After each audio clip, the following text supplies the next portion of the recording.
Hello, everybody, and welcome again to Procrastinator's Pit Stop. We have another amazing guest for you today. We have with us Sean Robinson, who is a 17-year electrician and 20-year volunteer firefighter. He's overcome toxic masculinity, habitual drinking, and significant weight gain in losing over 100 pounds, and he's chronicled his journey in his self-published book, Going Dry: My Path to Overcoming Habitual Drinking. Through journaling, personal development, and sobriety challenges, he has transformed his mindset and now shares his story worldwide via social media, podcasts, and workshops to inspire others seeking meaningful change. Sean, welcome to the show. Hey, Chris, thanks for having me. I appreciate it. Oh, well, thanks for coming on and being willing to share your story and your journey because there's a lot of listeners out there that need to hear it. So thank you for coming to the show. Yeah, no problem at all. And, just before we do dive into it, we do like to have a little icebreaker on the show. And the question for you today is, which cartoon character do you resonate with the most and why? Well, the first few that kind of pop into my mind are father figure cartoon characters, like a Homer Simpson or Peter Griffin or even the dad from the old Rugrats show. That I have three young kids and just that father figure with busyness and stress and all the things sometimes out of my control, just kind of finding myself in a situation trying to fix as many of the things or navigate as much of the things, the antics that go on. It's definitely one of those or a series of those figures. I can understand that for sure. I can definitely understand that. A lot of those shows have, they touch a little too close to home sometimes. They make them very relatable, right? Like that's what keeps us coming back. For sure. For sure. So, and again, we want to get into your journey, but I have to ask you, what is procrastination to you, Sean? How do you define it? And what does it mean to you personally? To me personally, I think procrastination can be something as small as, just that push to get off the couch or, to eat something healthy, or it could be a mountain that we're afraid to climb because we don't know enough about what might need to be included to get over that. Right. And that mountain, sometimes a lot of, when we break it down, is just that it's just something small, but we think about it so big that we hold it. Like I held myself back from starting that a lot of the things that led to the journey I'm on. And it was because I was unsure, or because I pictured that being way more difficult than it was, or way, more impossible. But procrastination for me was that mountain, whatever size it was, and just not getting over the pressure of doing something about the situation I was in, just staying where I was, staying in the lane that I was in. And, we know that there's no silver bullet. Everybody's different. But what was your secret sauce to sort of overcoming procrastination in your experience? Making a decision to do something about it. And I wasn't sure what it was, right, when I started. And I think that's something that defines as we go. We may think it's one thing and then it becomes something completely different. My journey started with weight loss. I was unhappy about myself. And while we can get into more of that, it was the drinking component was because of the weight that I had gained and the way that my body felt and the way that my mind felt because of that. So choosing to take a break from alcohol and then the extended journey that became, it was because of the weight loss. So even though I would learn more about myself, it was like a series of other things. And although it, for me, and finding out what that was, it meant realizing that I wasn't perfect and that I needed to do something, but then actually deciding to do something about it. Like whether that was taking that break from drinking or, whatever it is for the individual, it was taking an action. I like that you brought up those things in conjunction because it's funny, right? We don't even realize the impact that certain actions can take on our health and kind of spiral out of that way, right? Because many of us, I've been in the same boat. Like I've been in the same boat, where you start drinking, you maybe gain a little weight because you get the sugar rush, you get the sugar crash, and you want to eat. The alcohol is empty calories, and then you feel bad, so you stress eat, and it just is this self-perpetuating cycle, right? Definitely. Definitely see that. Why don't you tell us a little bit more about your journey and how you got to be where you are today? Okay. So, it all started for me, much, much younger, but COVID came in, and really it did what it did, to everybody. For me, it made already toxic habits worse. It made We weren't going anywhere. We had to stay home. We were ordering takeout because, you got to help the restaurants. They can't have the people in. And whatever it was, I felt my habits were worse. The liquor stores, beer stores, all the places were still available, and they were making it even easier to get things. My circle with my friends, we were doing like Zoom parties, and it just became reasons to drink on a Wednesday because we're not going to go anywhere. So let's have these parties. So I found for me, it was making habits worse than they were. And at the end of 2020, I found myself 320 pounds, drinking more, just feeling miserable physically, mentally, feeling like this is just who I am and I have to maintain it. But also, like, I didn't even know. I also kept telling myself, like, I know what I have to do. I just have to do it. But that's one thing to know, like, oh, I have to diet, or, oh, I have to exercise. But there's such a lot going on with those two examples that I got caught up in not knowing what I had to do or not knowing where to start. At that 320-pound mark, the end of 2020, feeling as exhausted mentally about that entire thing, I just reached a point where I had to do something. And everyone around me was, I felt like it was just an old story. I was negative, cynical, complaining all the time. And my wife was probably tired of hearing about it. And I just found a notebook and I just started venting to myself in this notebook. It was just a place for me to still be able to complain about where I was at and have that victim mindset and all the things I was doing without having to have all of the judgment or the solutions thrown back. Like, oh, have you tried this? And have you tried this? And, while I brain dumped in this journal and really beat myself up, I started to make some decisions to make it better, right? It was realizing that while if I take a break from drinking, then maybe I won't snack as much and maybe I'll get rid of those calories that I'm consuming from the actual drinking itself. Pizzas at night and whatever it is. Dry January was coming up.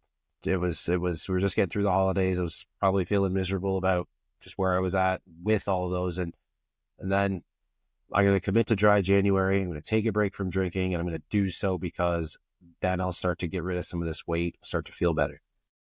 2021 came around and it was like, I maintained that journal that I was beating myself up. And instead of, being so negative on myself, I really started to focus on the kinds of things that I wanted to remember, or I was using it more as the tool that journaling is as I got started and kind of made my way through 2021.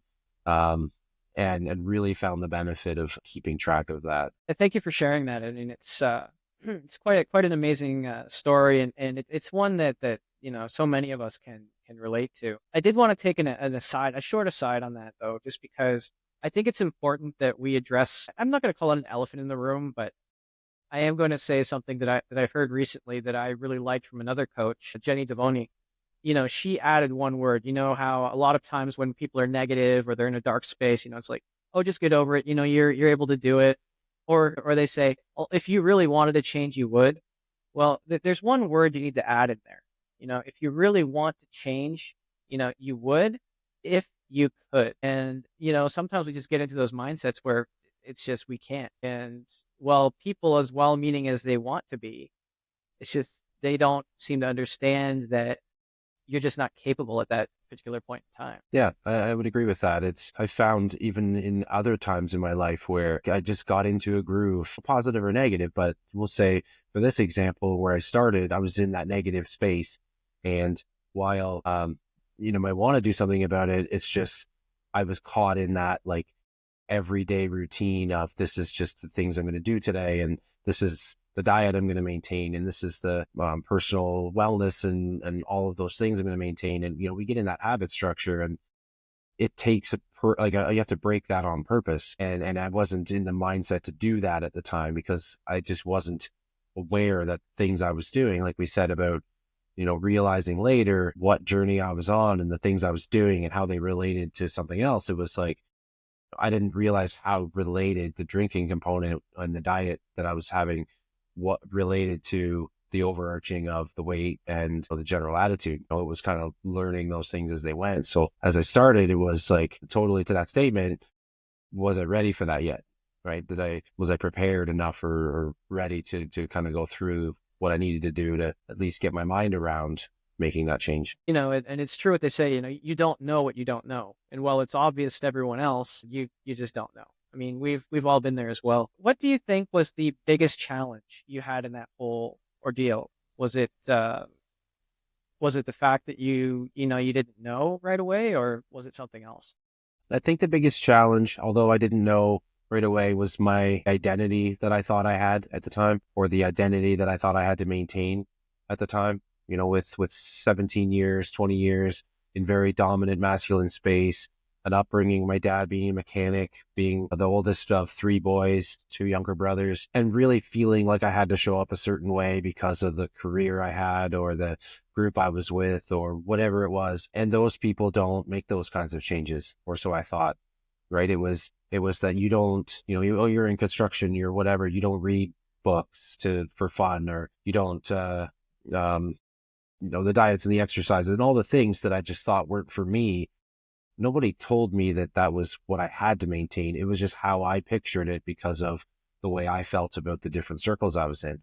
So while I wasn't going to talk in the work trailer about the newest whatever podcast episode or book I was reading, because it wasn't appropriate for the environment I was in, I felt, and then all the ribbing I was going to take because that's the content I was trying to consume, or that's the lifestyle I was trying to live. The identity I thought I had and trying to change that was probably the biggest barrier for me to get started and to make those changes. Guys drink, especially as it was related to drinking, where, drinking with the guys on the weekends or because it's Friday night or whatever, like that is a huge habit structure with that group generally, and especially the group I was in. So it was like, I'm just not going to do that anymore. Well, how am I going to navigate that? How am I going to become something different when this is the person not only I am used to showing up, but everyone around me is used to showing up? Thank you for sharing that. Do you think, I kind of label this the witch wound, when you're kind of uncertain of how people are going to see you or how people are going to react around you. I guess was that kind of your biggest sort of biggest holdback on that in terms of the identity? Was it more that, you were uncertain if you might even be able to keep those jobs, or was it more about, the relationships with those people? I mean, I don't think I was entirely sure what angle it was going to come from, but maybe I was going to start to lose friends. Although I would learn more about that process later, and I've had a lot of different questions about that, and it really isn't as instant as some may think. But I think I just didn't know how I was going to show up in that group and how I was going to do it, because to just not drink, like, it was around my entire life. Like, my parents were their younger group parents, and they had a lot of younger friends and a lot of younger lifestyles, and they had the drinking environment that I maintained as I grew up. I grew up in that, so like we had games out of counting how many beer cans were in the bag before they went back to the store, and the hosting part and a lot of the drinking environment I grew up with. To just change that now and not have the drinks because it's Friday, or like my dad being a mechanic, some people would pay him for jobs he was doing in booze. There'd be like a case of beer for a brake job, or it'd be like, share a bottle of whiskey with him while they finished his whatever job. Like, so as I grew up in the trades, someone like would be like, oh, look, you changed the ceiling fan for me. How much do you want? Like, oh, don't worry about it. Just buy me a beer or something. So it was just an easy way for me to maintain habit structure from an environment growing up. So to your question, how do I just show up differently now? Or how do I not be that person anymore? And then can I still do these things? Like you said, like, I didn't really know. It was more trying to figure out what it is I want to be or should be or could be, and then trying to convince or trying to show the people around me that that's just how I'm going to show up now. And as I wasn't drinking anymore, I was starting to focus more on like my own wellness and diet and losing that weight and getting into some long distance running. And it was like trying to establish that for myself, and then kind of let the people around me learn how I was going to start showing up now, and setting those boundaries. No, you mentioned something really interesting there too. The boundaries, those are difficult for people to set up for sure. Different areas for many different reasons, and especially when it revolves around habits or alcohol, or those, you just don't talk about certain things, right? And so one of the questions I had for you is, you've obviously done a lot of what we call inner work, and What do you think was the most, I guess, maybe surprising thing that you learned in the process? Um, I think the most surprising thing was how I thought I had to show up a certain way before, especially as it related to drinking. I thought that I had to have it. And don't get me wrong, I never felt like it was from addiction. I felt like the habitual relationship I had where I focus is just because it was what I did on a Friday or whatever. Like, I think that I could do these things with or without it. To challenge myself to go the 30 days of January, 60 days, 100 days, and then the full year. And I'm still not drinking, but for the conversation, for what it was, my book, the full year of, I've never done this before. I'll never do this again. This is crazy. How can I go a full year not drinking and then realizing that I can still show up to weddings. I can still go to concerts. I can go camping and nobody cares what I'm drinking. They just want, my friends wanted me to have a good time. So it was how I felt I had to show up, not how everybody else felt I had to show up.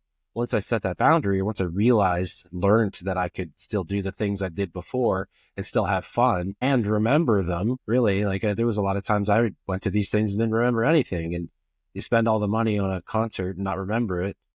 It's more fun this way. But I had to make it more fun that way. I had to learn that I could still do these things and still have fun. And really, to go golfing and not have a beer was blasphemy in my past. But I decided I had to have a beer or two to loosen up and have fun, but really it could have been anything, right? Like we get to establish that. I know the science behind what an alcoholic drink does, but you could do that with whatever you want. There's a lot of that nocebo effect with it where, once you associate whatever it is, a Gatorade with it, maybe the Gatorade loosens you up and you can still do it. It's kind of processing that for myself and then learning how I wanted to show up and still showing up that I had to learn. Let's talk about your book for a second, because I think this is really interesting, and everyone's going to slap me because I always ask the same question. Everybody who writes a book. They say that writing a book is really 98% procrastination, 2% actually doing it. And I know that your process was a little different, but how true do you say that was for you? There was definitely some of that, and I never did it to have a book for somebody.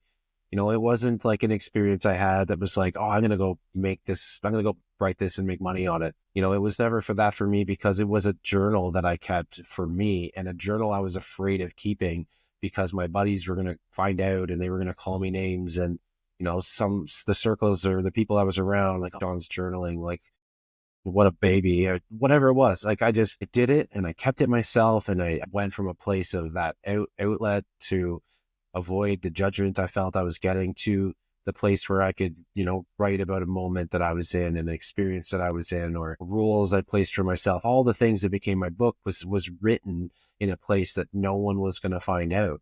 My wife knew I was doing it, but like I didn't share any of it.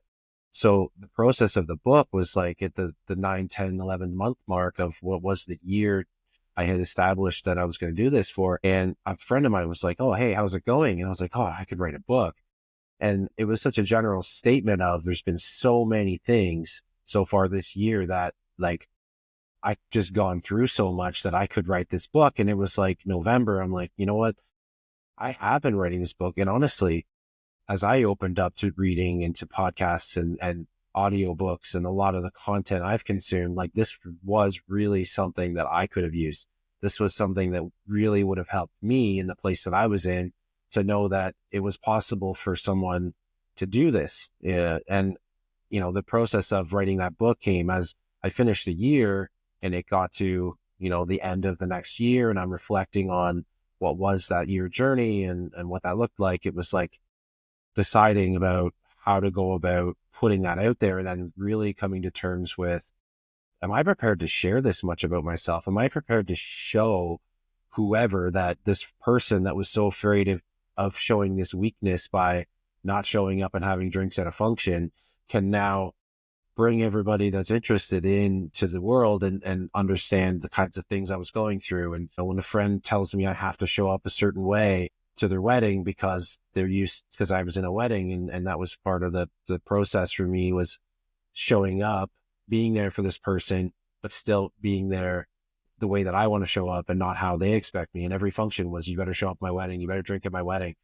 And, it was a lot of, a lot of me trying to figure it out, but, getting to that end of the year and really just not being selfish with the material, not being selfish with the experience led me to being vulnerable to a point where I could share it with people and we'll be here and talk about it. It was a lot different process than sitting on it, but don't get me wrong. There was a few months after that year finished and where I really procrastinated and sat on it and deliberated whether I was prepared to share it.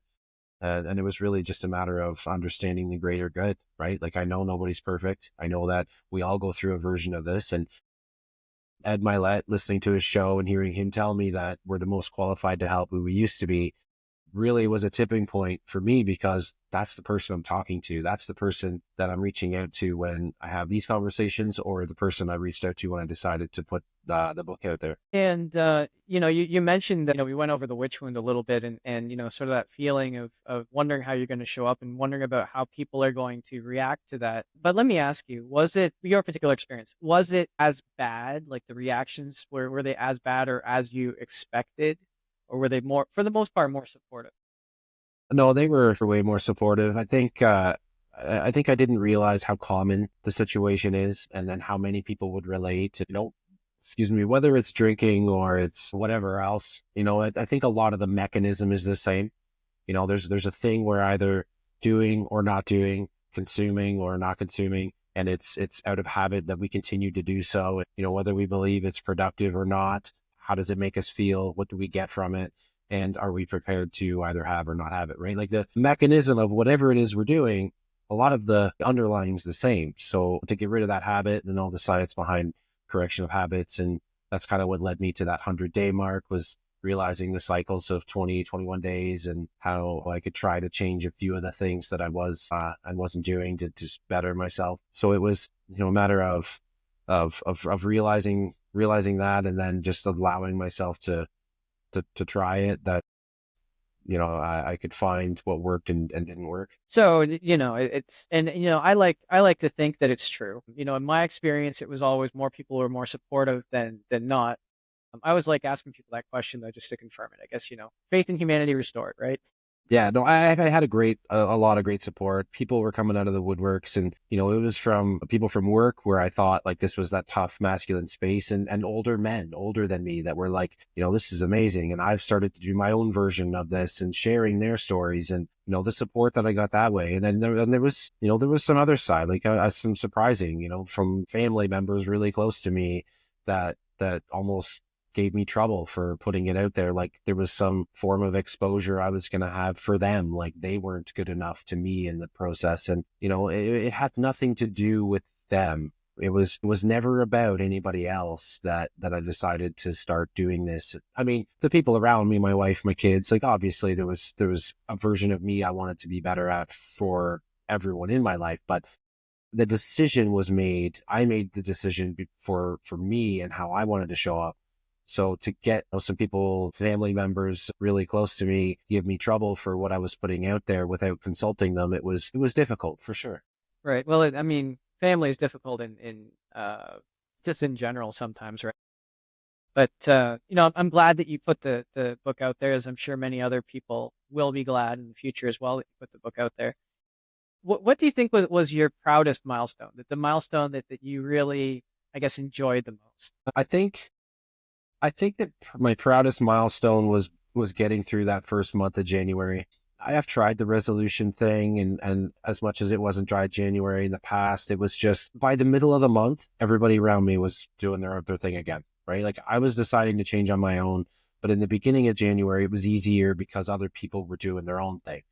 It wasn't out of the norm that, we were doing something different than we did at the end of December. But by mid-December, or mid-January, other people around me were going back to their old ways, but it meant more to me in that moment. And I wanted it bad enough.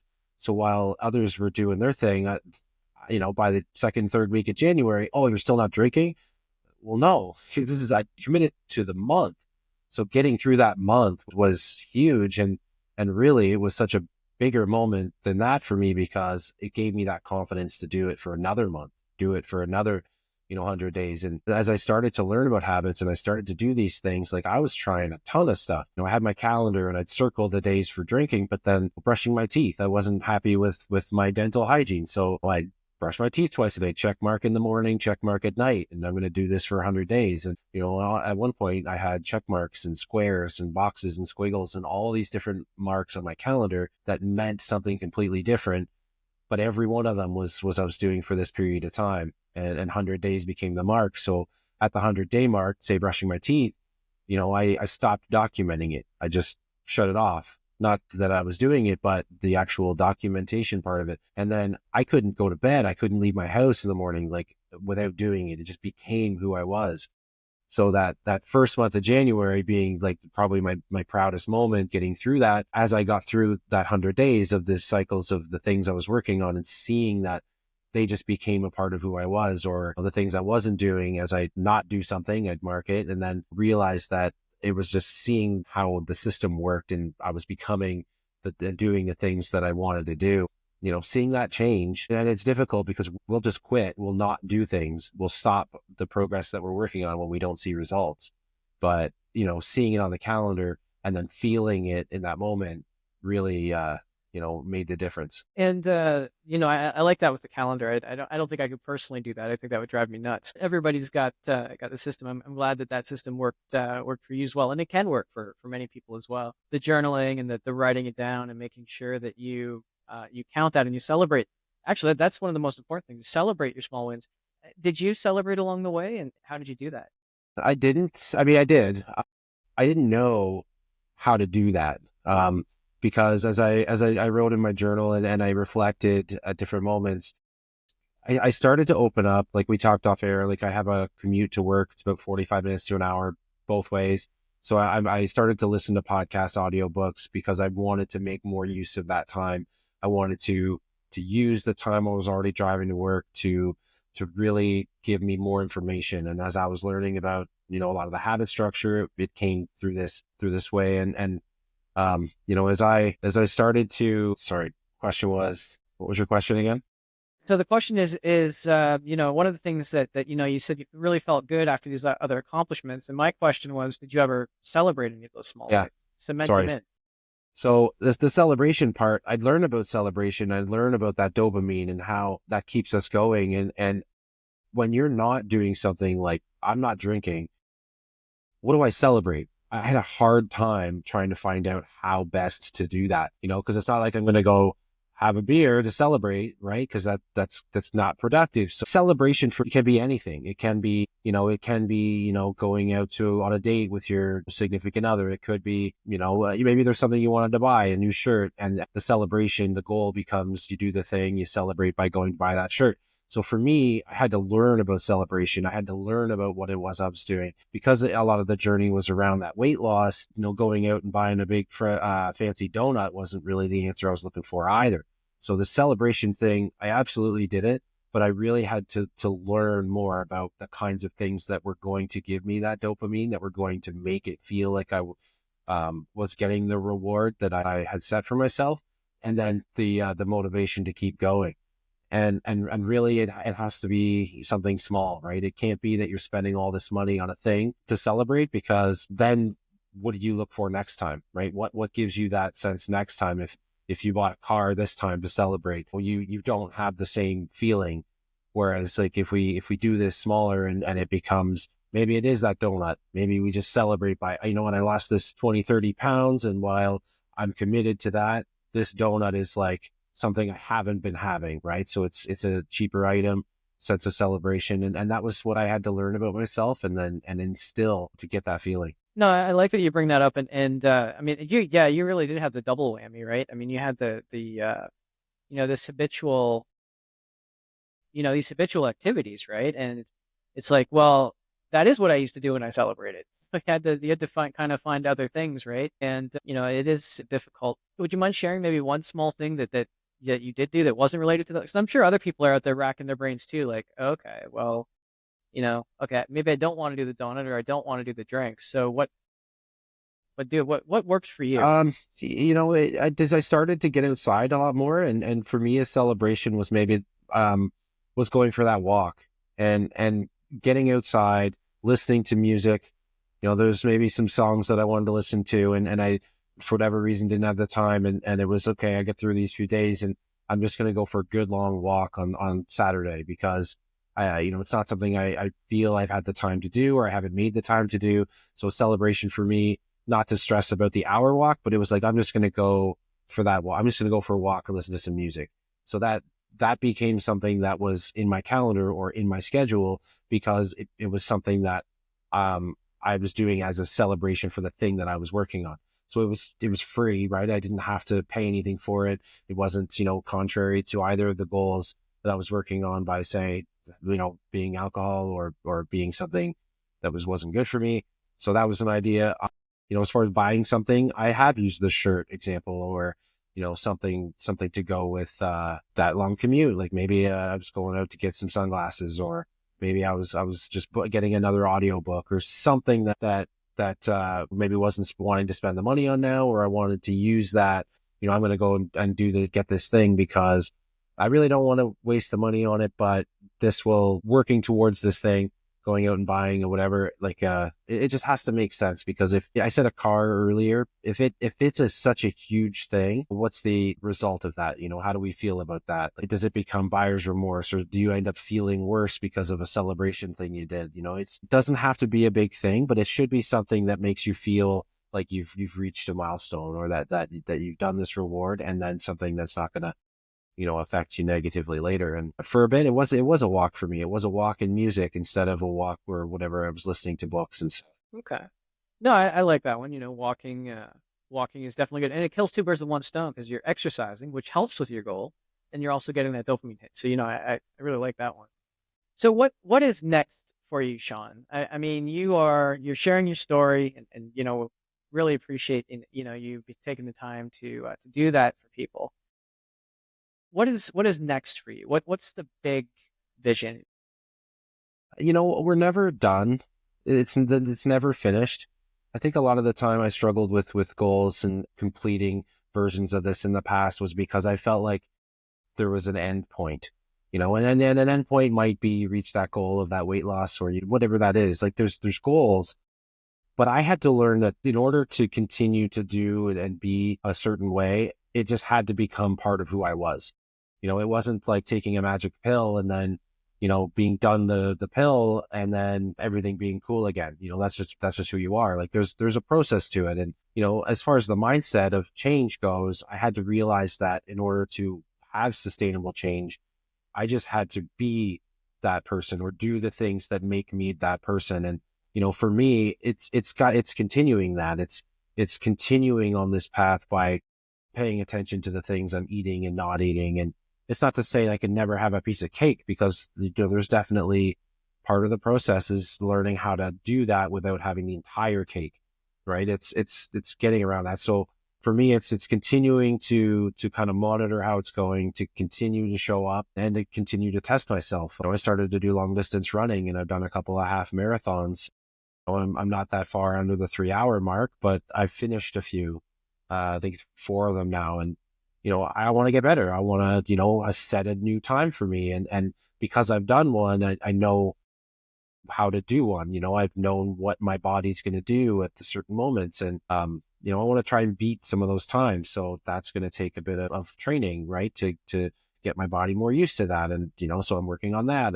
My kids are young and they're busy. So navigating busy has become my newest challenge because so many things are outside of my control. I'm a manager now and things pop up. I have 3 kids in rep sports and schedules that are outside of my control. And as much as that gym routine or that fitness routine or even diet is nice when things are perfect, it's how do we deal with it when it's not perfect? The season of my life right now is a lot of not perfect. It's a lot of schedule changes outside my control, and navigating the routine and navigating the things I'm trying to work on when a hockey tournament pops up or when the school sports pops up or whatever at work and working in construction still, like there's lots of demands there. So navigating all of those things and keeping myself moving forward while adapting to change is kind of something that I'm working hard to try and work on right now. You know, it, um, I love that you brought up this. Well, you sort of went over it a little bit. The more the list of to be rather than your list of to do. And I really like that because that is what really drives change. You think about what kind of person do I want to be, and then you think, oh, what do I need to do that? And it makes setting the goals a little bit easier as well. Excuse me. Well, Sean, it's been a really great conversation. We are coming up pretty close to the time. Is there anything that I didn't ask that you wish I would have asked, or anything that we didn't cover that you feel we should have covered? No, I don't think so. I think we stepped around it a lot, but to make change in our lives, for me, like I think others, is to realize that something needs to change and to do something about it. And I talked about a mountain. For me, there was many mountains, and I had to stop thinking about them as mountains, and I just had to think about how to take that first step or to do that first thing, and breaking it down into something much, much smaller. And for me, I was trying to do sit-ups, and I was doing 100 sit-ups a day, but 100 sit-ups wasn't the goal. I just had to do one. I had to do one sit-up every single day. And if I could do 100, I could do more. Awesome. That meant I was getting that much exponential growth by doing that many more. But if I couldn't do more, if I could only do one, then at least I still won the day, and I could celebrate the day because I did one. It wasn't about 100, it was about one. So I think we have to make sure, whatever it is we're working on, that we can do that thing every day. And we can do more of it if we feel like it, but at least by doing that one or 1 minute or one thing, it gets us much closer to making that change. Excellent. Such a powerful note to end on. And thank you for that, Sean. And once again, thank you for being on the show so much. And to all our listeners, we are going to put the best ways, to contact Sean in case you want to, reach out and ask more, or ask some questions. And we'll also have a link to that book down there in the description as well. And just again, thank you all for tuning in. And just remember, if you can't find that motivation or inspiration for yourself today, maybe just go out and try and be that motivation or inspiration for someone else. And we'll see you again next time. Thank you.